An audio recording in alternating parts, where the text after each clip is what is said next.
Hi, welcome to Odyssey Reading. Today I'll be reviewing A Darker Shade of Magic by V.E. Schwab. This is a fantasy novel set in a place in which 4 Londons exist. There is a Grey London, which is our London, and it is sad and magicless.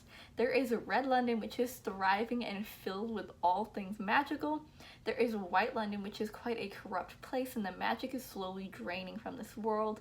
And then there is Black London, but no one really knows anything about it. Our main character is Kel. He is a very powerful magician and he is also a smuggler. He ends up being tricked into smuggling a highly dangerous magical object, and so he flees to our London, Grey London, to try to avoid being caught and keep everyone in Red London, his home, safe. There he meets Lila, and together they create a plan to return this magical object back to where it belongs while involving the least amount of people possible.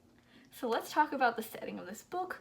Grey London feels like a Charles Dickens novel and how he writes London. As for Red London, I found it really disappointing to read about.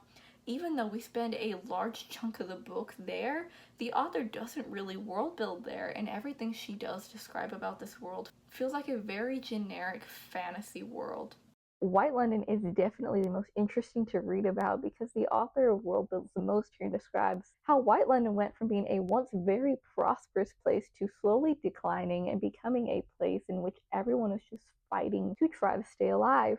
As for Black London, I can't say anything about it without giving away spoilers. As for the characters in this book, Kel and Lila, they're not these annoying characters, but they're also just not that memorable. The author spent a lot of time describing their past and what they want to do in the future, but she doesn't talk a lot about how they are in the present. And even though this is a 400-page book, she really doesn't grow who they are as characters, and she doesn't develop them that much, so that is really something that could have been done better. As for the pace, the author does keep a pretty consistent, steady pace, and while it's not the page turner that the back of this book promises, it's also not a horribly long, dragging novel. Overall, this is a 3.5-star book. It is pretty average for a fantasy book. There is really nothing special in it.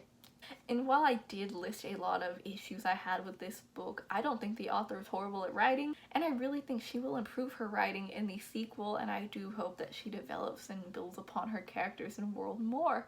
Alright guys, that is the end of my review. If you like this video, then please subscribe and comment down below if you've read this book. Thank you for watching. Hope to see you next Friday. Bye.